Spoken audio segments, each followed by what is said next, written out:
Hello and welcome once again to another edition of Wild Exposures. I am Rajiv Valikala and I hope you all are keeping safe and healthy in this time of social distancing and self isolation. And I hope that the last few presentations and trainings were useful and interesting.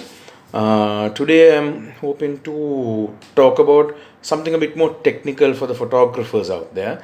It's about the basic functions of your digital camera and how to make most of the settings which you own in your DSLR. So it's a very basic entry level explanation, and I hope that it's of use to you to enhance your experience with your DSLR while on wildlife safaris, as well as taking wildlife photography even in your own garden, or anywhere you can use these small settings and things which I'm going to teach you. So remember that it's not a rocket science, it's a very simple theory, and how you use certain settings to get the image which you want, because the camera is just a tool, and it's all about how you perceive an image and use these settings to get the image which you want. So hope you enjoy it and learn something, and please do inbox me if you have any questions or any queries, which I'll be glad to help out with. So hope you enjoy.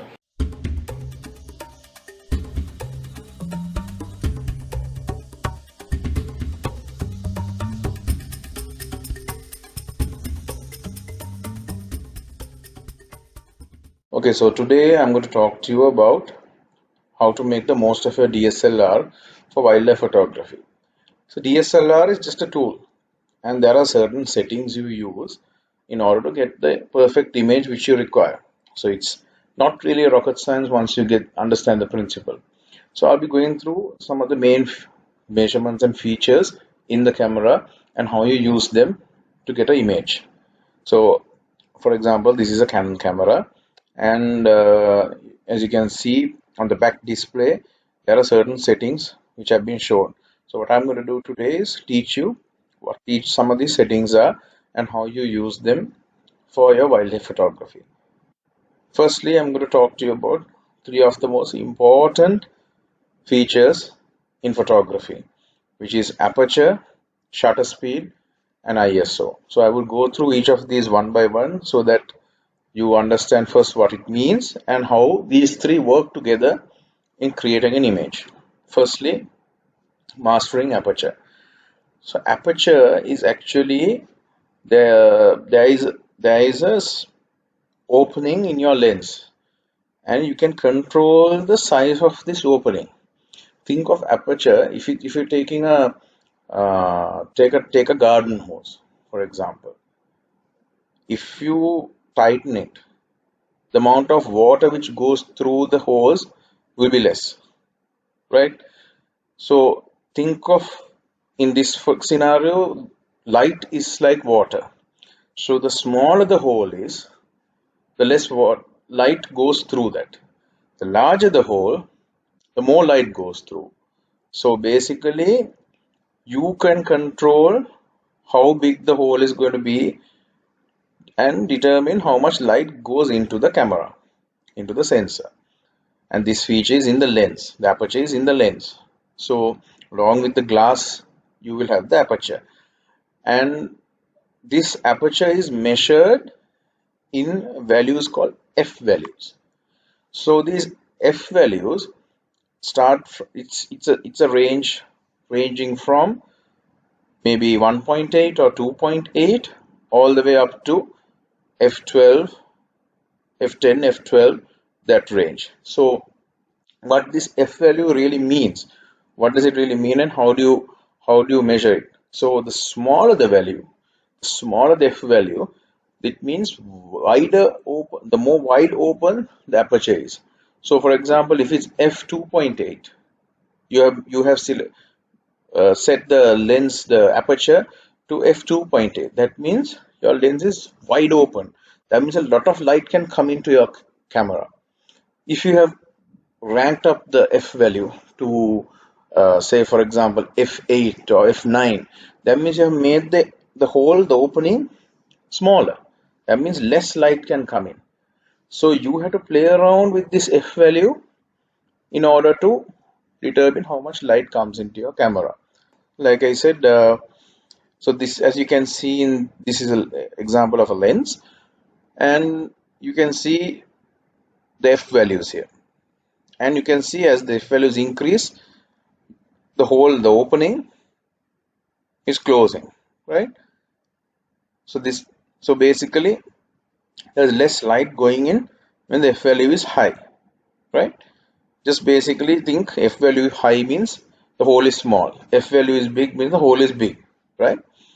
So I hope that you understand the principle of what aperture is.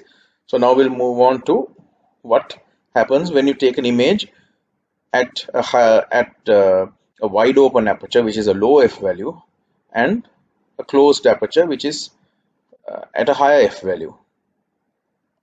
Okay, so this is an example of what happens. So basically, what is depth of field is how visible and how focused the background is inside in relation to the main subject, or what you're focusing on. So if your aperture is wide open and if your f value is low, a low f value, that means you focus on the main subject and the background gets blurred out. And this, the if it's a beautiful blur, like a blur at the background, it's called a bokeh. It's a Japanese word which it's a term they like to refer to, and it's quite pleasing in certain scenarios and images where if you want to focus on a certain subject, for example, a portrait or a certain animal, and you want to take away a lot of the distractions in the background, then you can use a wide open aperture, a low f value, in order to get an image similar to this. But of course, in order to get it fully blurred out, also there are certain other factors like the angle you're taking it.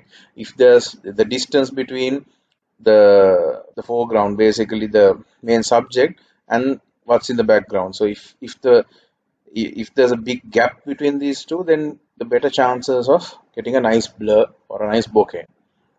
Now, if you want to get this flower and this flower as well as the background relatively in focus, for example, when you're taking in a wildlife photograph, you want to take a habitat shot, where you want to take the animal plus the rest of the habitat, then you increase the f value. If increase it to around f6.3, f7.1, I would not go very high. I would usually, for me, I go maximum up to f8.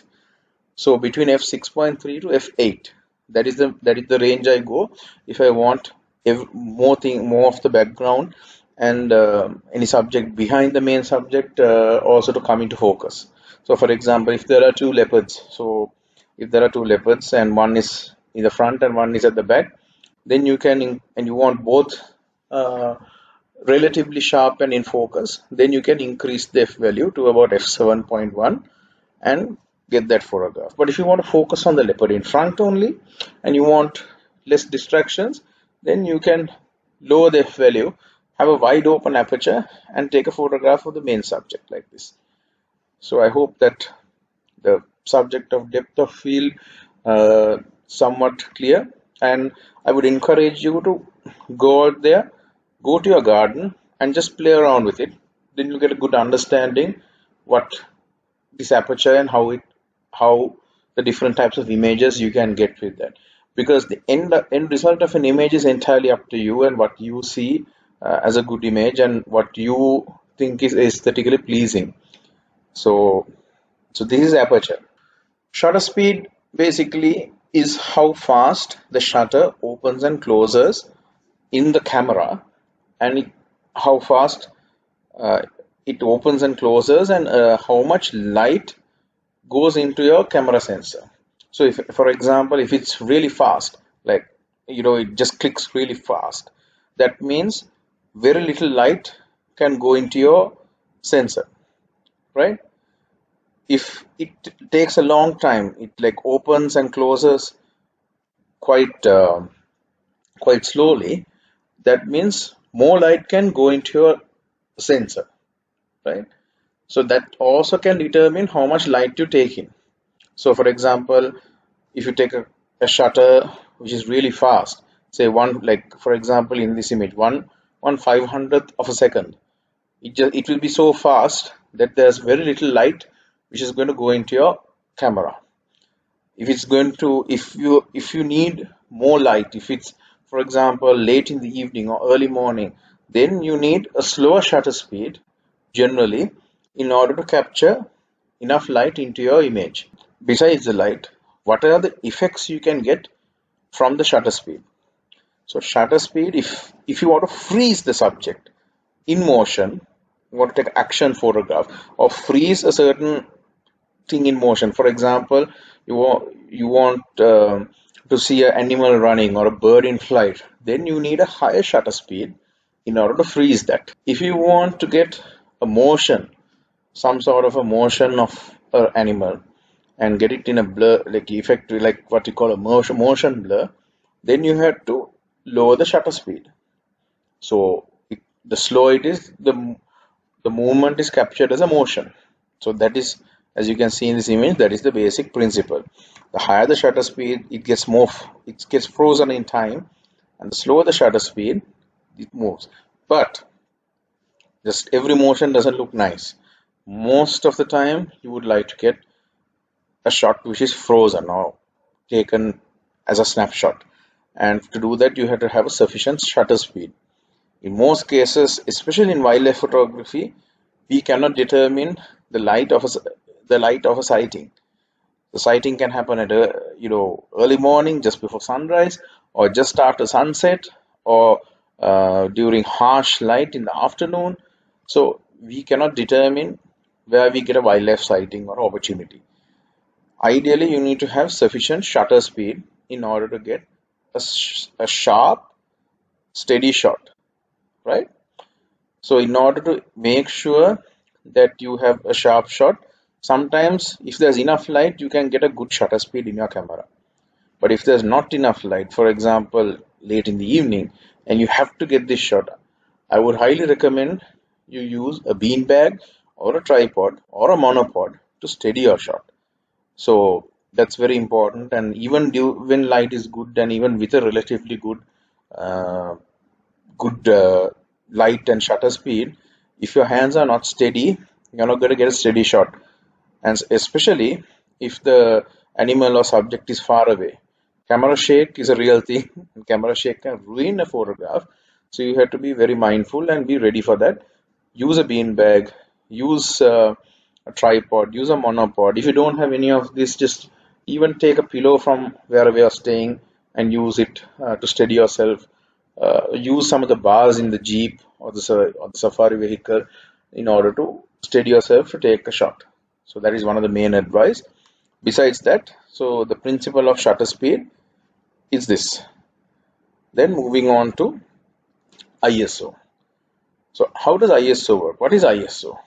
ISO is the sensitivity of the camera sensor to the light which is coming in. It's how sensitive and how it reacts, right? So basically, even back in the days, during the time of film cameras, they had ISO. If you notice, if you were users of film back in the day, Fujifilm or Kodak, you would have 100, 200, 300, 400. So that measurement is actually ISO. How is ISO measured? How is ISO implemented in back in the day? They put chemicals in the film which react differently to light. So some are more sensitive to light, some are less sensitive to light. So this is how back in the day it was done. So the same thing in the digital camera world, the sensor has a certain levels of sensitivity to light. So this sensitivity is what is measured as ISO. So usually, if there's enough good light out in the open, you can use a lower ISO. Usually, I don't go, in this case, there's ISO up, the lowest level is actually 100. I don't use it up that low. but usually I use the lowest I would use is about 400 or 500. And as the light gets lower, as it gets darker and darker, you would need a higher ISO in order to get a good shutter speed and get a good aperture if you're whatever setting you're using. So the higher you go in the ISO, the more you can use the camera even during low light. So some of the top end cameras like the 1DXs or the D5s in Nikon, their sensors are very good to in relation to ISOs, and you can use a very high ISO even in low light order to get the shot. But usual entry level cameras, the ISO once you go beyond 1000 becomes very grainy. As you can see, the higher it goes, it becomes very grainy and pixelated. So this effect is called noise. So you don't want to go too high on the ISO, and you don't need to go too low, because that means I will explain how it will affect you. But generally 400 to 800 would be the safest area to use, set your ISO, and that you keep changing as you progress during the day. For example, if you're starting at 6:30 in the morning or 6 in the morning, the light is going to be pretty low. So you set the ISO at around 800. If you're using a full frame camera, about 1000 is fine. But if you're using a crop sensor camera, an entry level camera, then the maximum I would recommend is about 800 to or 1000, right? And as the light comes out, the light improves. Keep lowering your ISO, so that you don't keep it at the same level, because you don't need such an high ISO as the light progresses and as light improves. So now I have gone through three of the settings: ISO, shutter speed, and aperture. Now, how do all of these three work in unison to get an image? So we go to this is what they call exposure triangle. Here you can see ISO, shutter speed, and aperture. All three have to work together in order to get a perfectly balanced image.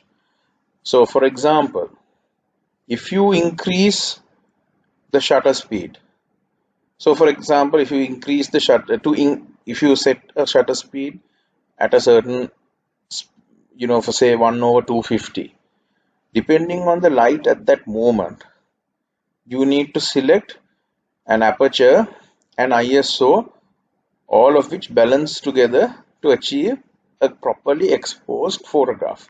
An exposed photograph means a photograph which is not too bright, not too dark, perfectly balanced, right? So all of these three have to work together. So there are several settings or modes you can use in your camera and determine how you're going to control this.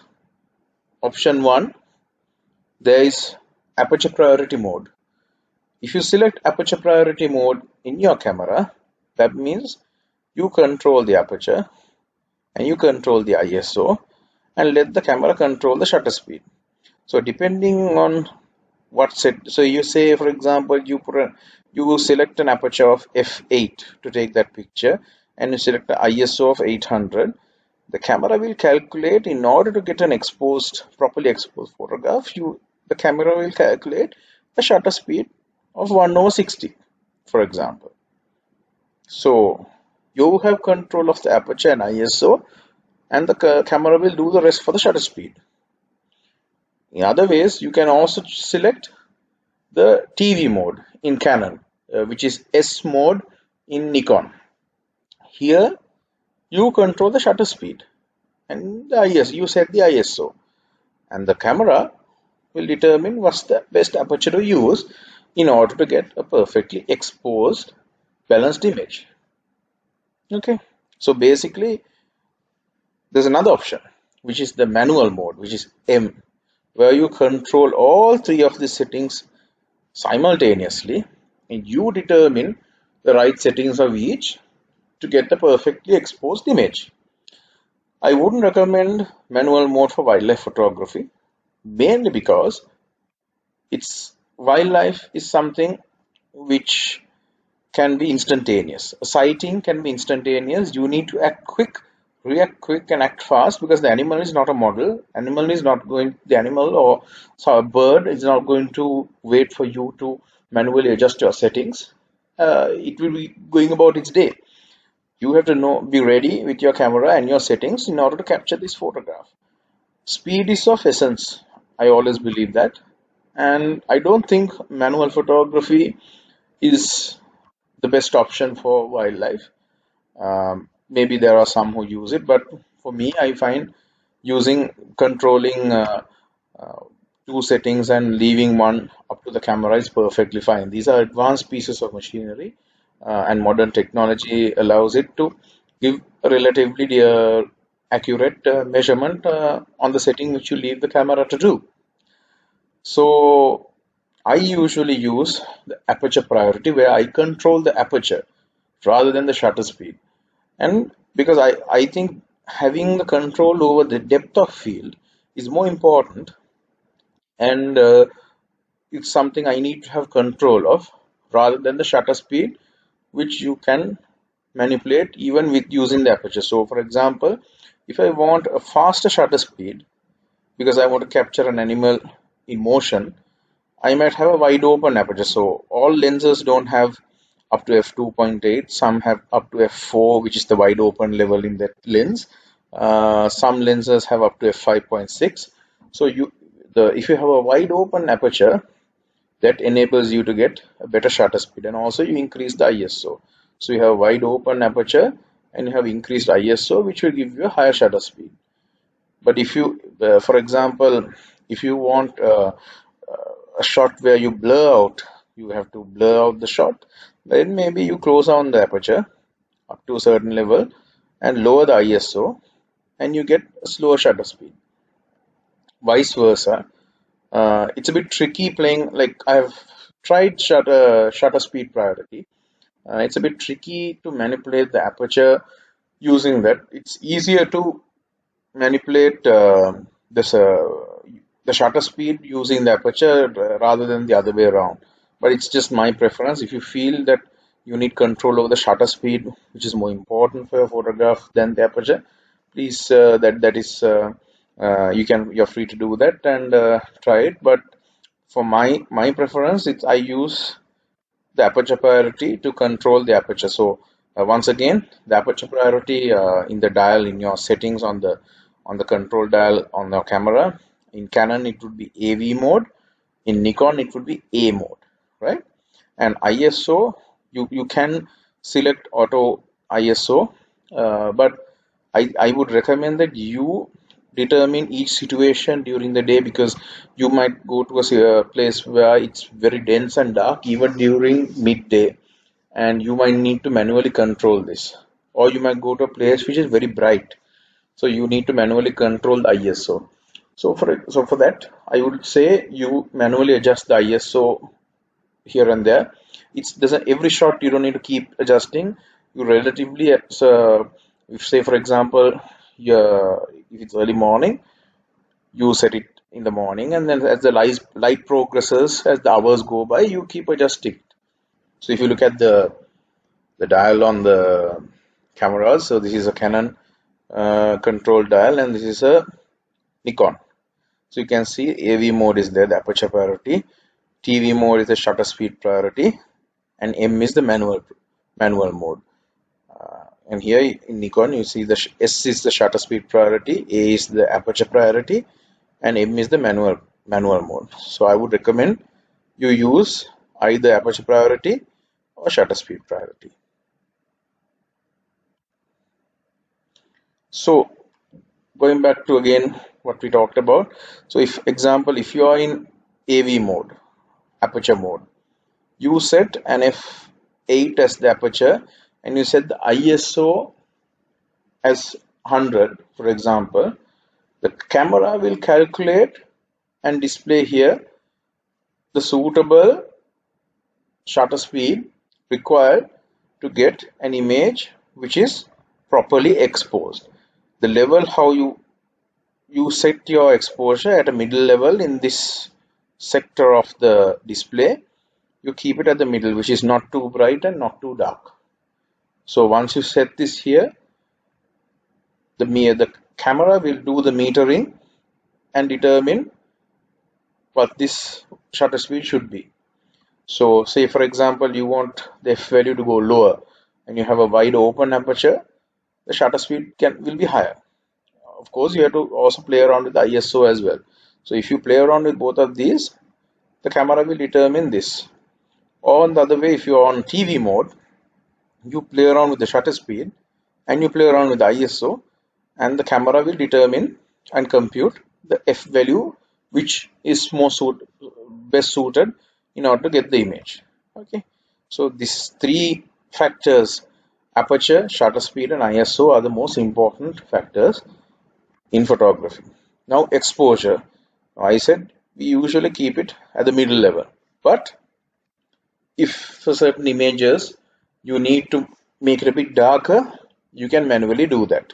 You can put it one stop down, usually not a lot, or you want to make it slightly brighter, and you can do that as well.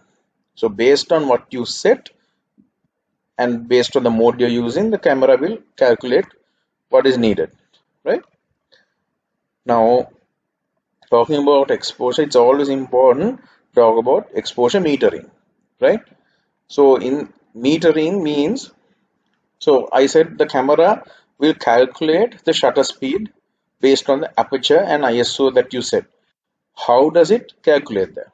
It calculates that based on how what the metering mode you're using, how it meters or measures the amount of light reflecting on whatever the subject is. So there are several modes. So if you see in Canon, there is evaluative metering, center weighted average metering, partial metering, and spot metering. In Nikon, the evaluative metering is the same thing which goes as matrix in Nikon. Center weighted is the same, and also you have spot metering, which is also the same, right? So I will go through all of these one by one. So spot metering is a mode where the measurement of the amount of light reflecting or the light needed is measured in the center focusing point of your camera, of your viewfinder, right? So that's about 2% or 3% of the entire image, right? Partial metering in Canon is also closer towards the central area, and it's about 12 to 13% of the image. Slightly wide area, it averages out what it measures and gives a reading. Center weighted average is a little bigger than that, but closer towards the central area of the image. It averages out the meterings it gets on the central area of the photograph of your display, what you're focusing on, and it gives a reading based on average level. Evaluative metering or matrix metering is where it takes a reading of the entire image and gives an average measurement of the entire image as a whole. So I think, without making it too complicated, for beginners I would recommend you go with evaluative metering as a permanent setting and try it out and see, because relatively you will get a more accurate reading. So before going into white balance, I hope that we'll go back to the settings. So based on the metering what you select, it will be shown here, and here you can see the exposure level, what your, if you put it at a medium exposure, or whether you want to make it a little bit darker or lighter, that's up to you depending on the image. And also if you're on AV mode, you select the aperture, you play around with the ISO, and depending on what based on the metering mode, the camera will calculate the shutter speed, right? If you are going on shutter speed priority, you select the shutter speed and you select the ISO, and based on the metering mode and the exposure level you have given, the camera will calculate your aperture and produce an image. So that is the basic fundamentals of digital photography, or photography in general. So if you know those principles, that's more than enough to get a start. So play around with these three settings and see what are the kind of images you can get. And if you have any problems, any questions, any you face any obstacles during your course, please do inbox me or message me anytime. I would be glad to answer your questions. Okay, so moving on to the next area called white balance. So white balance is another setting which you need to play around with when you're taking photographs. What is white balance? So white balance in a camera is how a camera reads, for example, how white the white is in a subject. That is in relation to all other colors. It would determine how the colors are reflected in a photograph. For example, in white balance, if it's measured in a measurement called Kelvin, which is shown here in K, and the lower the Kelvin, the image becomes more blue. The higher the Kelvin, it becomes more yellow. So what you want to achieve is up to you depending on certain image.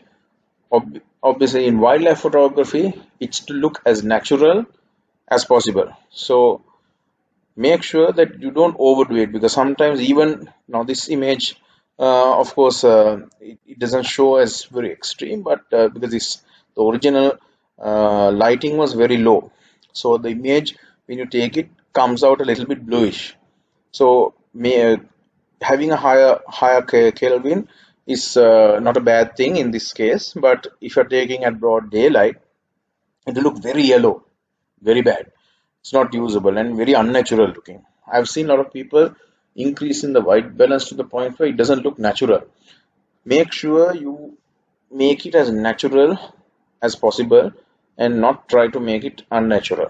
So that's the main advice I can give you. So this setting can also be adjusted in Lightroom. So don't worry too much if you accidentally get a bluish image. You can adjust that in Lightroom. So usually what I do is I keep it at daylight or use auto white balance. If you look at the settings here, you have auto white balance. I wouldn't really bother too much because you can always adjust that in Lightroom. So because you have to be quick and fast, and if you're shooting at raw images instead of JPEG, you will always have an advantage because you don't need to worry too much of post processing, because the quality does not drop when you post process in raw. So I would recommend you shoot in raw and select auto white balance, and we can manually adjust it like you see here in Lightroom. You can adjust it to the most natural white balance level. If it's perfect the way it is as it's shot, you can leave it as it is, but otherwise you can adjust it. So don't worry too much about it, just keep it at auto white balance. So we just went through keep it at this setting, but we just went through that just for you to get an understanding what white balance is.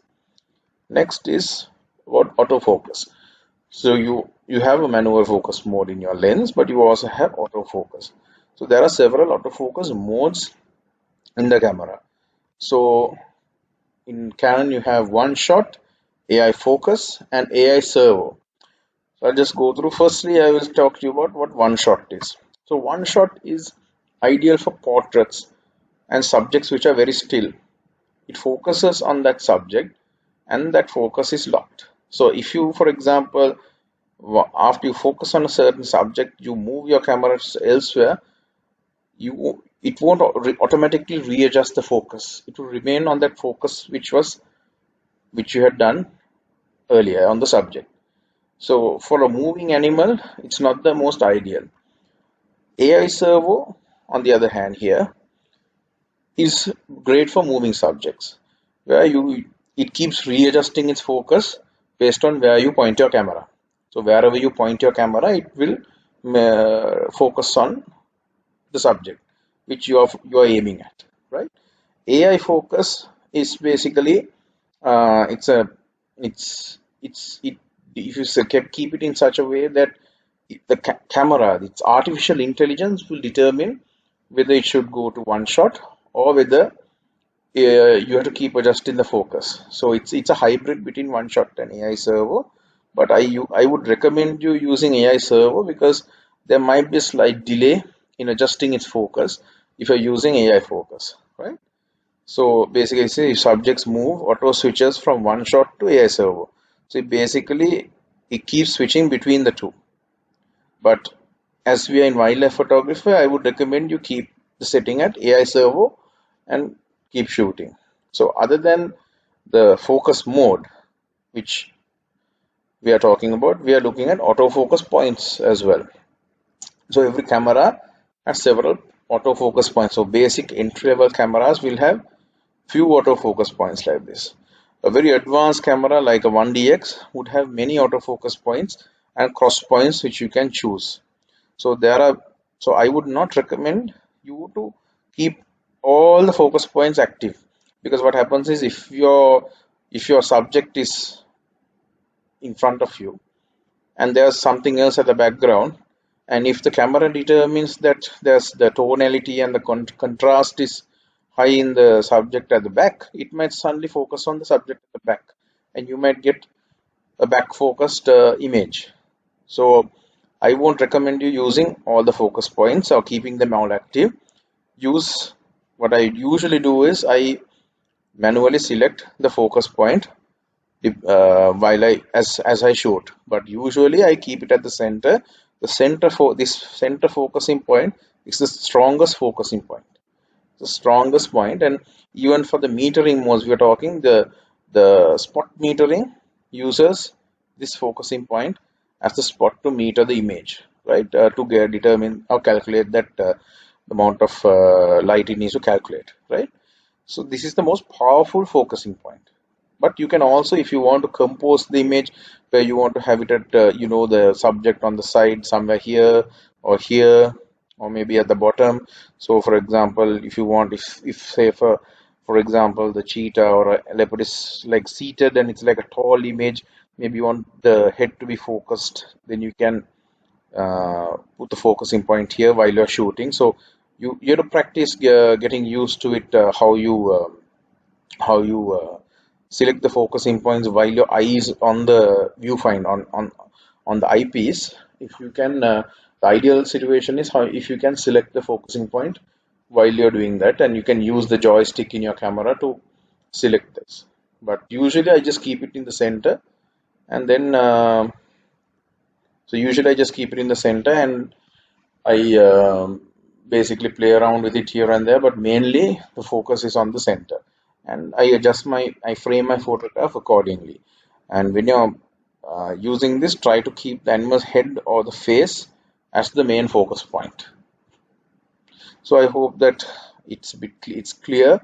I know it takes some time for you to gather all of this, and absorb all of this, but keep watching this video. Even if you have to keep repeating different areas, just keep rewinding back and watching it, and try out your cameras and play around with the settings.